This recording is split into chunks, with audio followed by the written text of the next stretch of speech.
Hello, good morning, good evening, good afternoon, Earthlings. I hope you're all having a fabulous day. And the backtrack begins.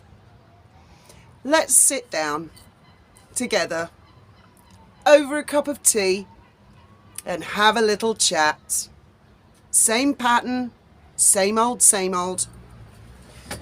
Now, before beginning this video, there is a caveat. Everybody lies. We all lie. Best friend asks you, does this make my bum look big? What are you going to say? You've got a friend who's in trouble. You want to help them. But there's a big difference between lying to help someone or even get yourself out of trouble and lying and setting up stunts to deliberately cause shit for other people. That's the definition of slander. False witness. The backtrack began yesterday, actually, but I didn't mention anything about it. Now, there is a person that I am on and off, infrequently in touch with, who fully supports Harry. And as you all know, or perhaps new subscribers don't know, I like to hear both sides, all sides of an argument. I'm not the type of person who wants to live in an echo chamber. So when someone comes forward and says, I'm Team Harry, or even Team Meghan, Team whoever, I want to hear their point of view. It does not mean I will agree with them. And I'm actually quite fond of this person. As a person, you know, on any other subject, I think we probably agree on most things. But this person dogmatically supports Harry.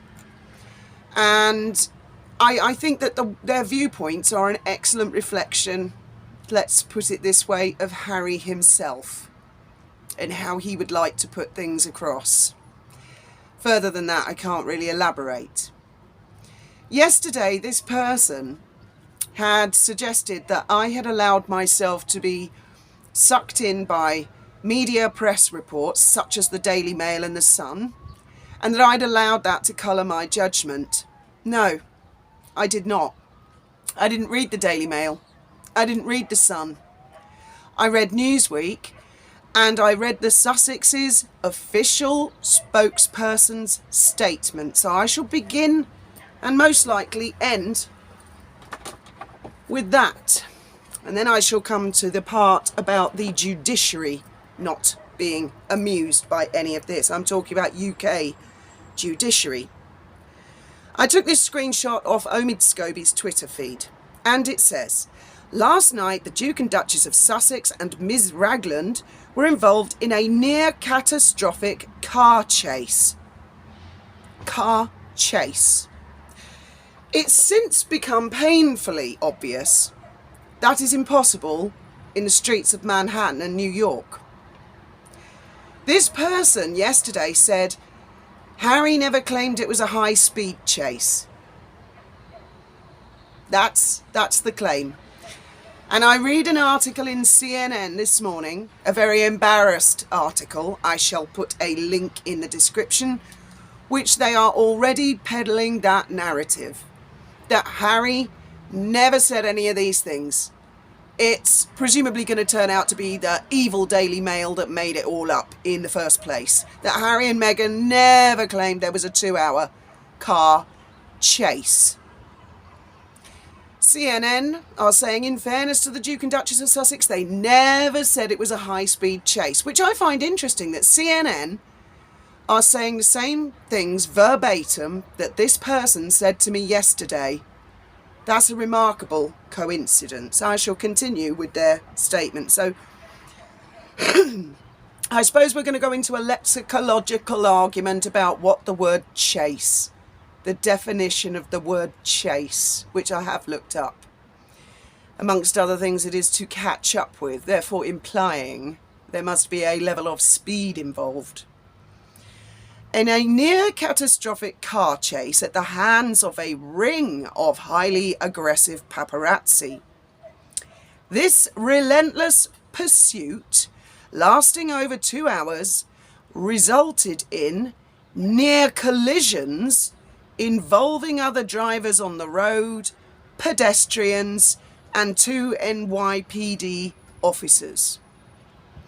So it's not a high-speed chase, right? According to this person yesterday and CNN today, it's a snail's pace chase, which resulted, that's a statement, it actually not could have resulted, it actually resulted in multiple near collisions involving other drivers on the road. So if the subject's car was moving at a snail's pace, why would the paparazzi cars be driving erratically at high speed? They'd leave them behind. That would defeat the object of following them. So follow would be a better word. Even pursue, but chase, no. I am not going to let this one go. They cannot release a statement like that one day, and when they ultimately see the huge backlash, and this is huge, the whole world, people who weren't originally invested are now looking at them as if they're a pair of liars. People from all political persuasions. One of you guys who regularly comments actually went to the trouble of going through hundreds of comments on news places like ABC, NBC, CNN, and saw that 97% of the commenters were against Harry and Meghan. A very tiny percentage believed the stunt, and let's face it, it was a stunt that they pulled. CNN this morning have obviously thought, whoa, even our regular followers are not buying this. The mayor of New York has said no, the taxi driver has said no, the police in New York have said no. People are calling them out left, right and centre today, and they'll continue to do so. Hence the backtrack. Enormous embarrassment from CNN. If you like to see CNN in pain, read that article, link in the description. It's sort of like, well, recollections may vary, we're not sure what happened. Oh, whoopsie doodle. I'll put another link in the description to a Newsweek article where Christopher Bouzy said it was a high-speed chase. That's how he interpreted it. That statement by them, he interpreted the word chase meaning high speed. He refers to the similarities with Princess Diana. The statement does not mention Princess Diana. I will give the Sussexes that. But by implication of him being her son, and he has said in the past, they won't be happy until Meghan's dead.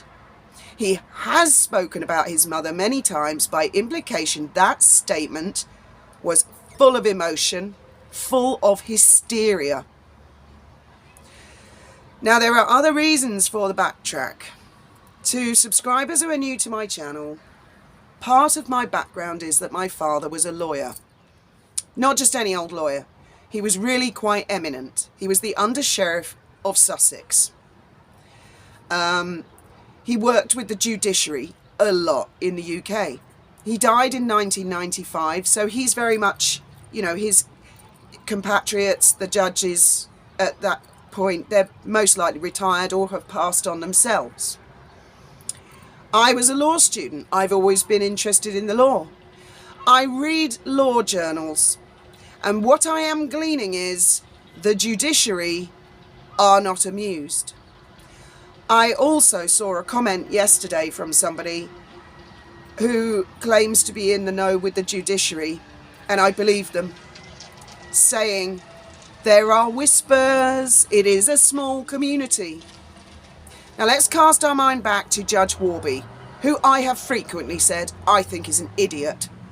He was duped.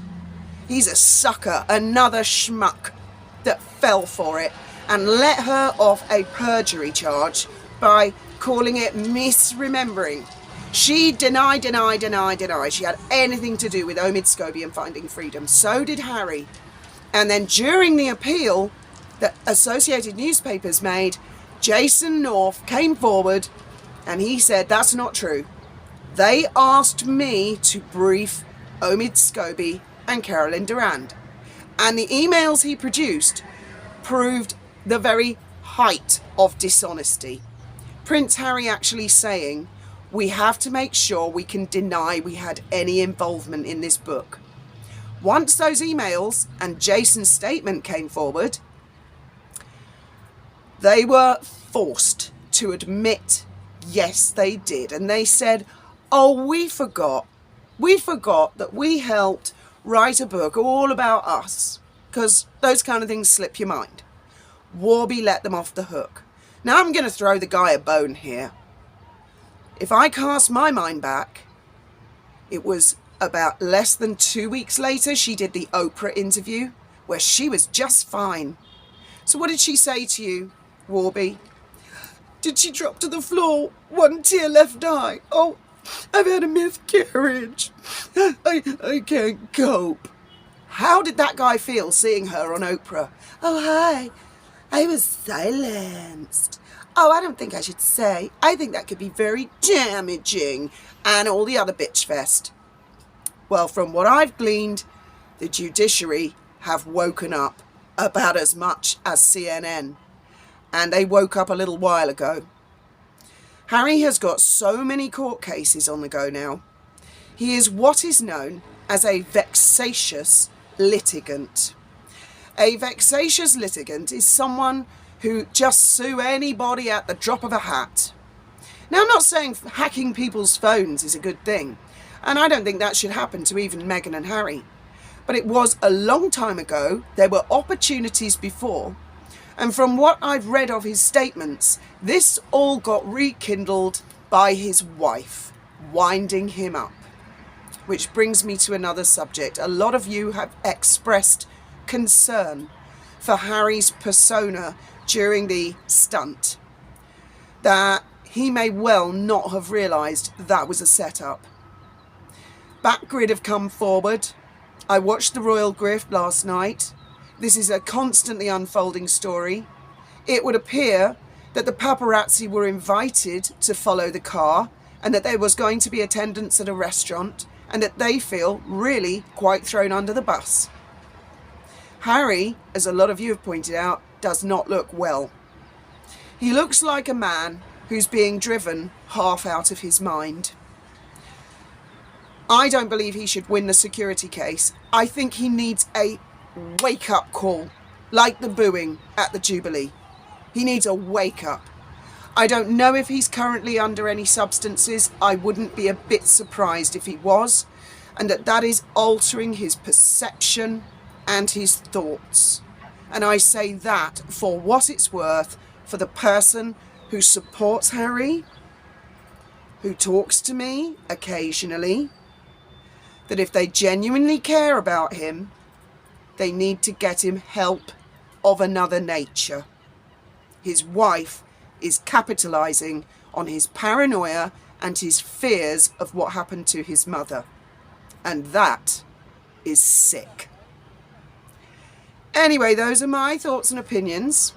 Let's see in the days and weeks to come if this all turns out to be, oh, we never said anything about a car chase. That was the Daily Mail made that up. Let's see. Let's see. Bets are on, ladies and gentlemen. Thank you very much for listening.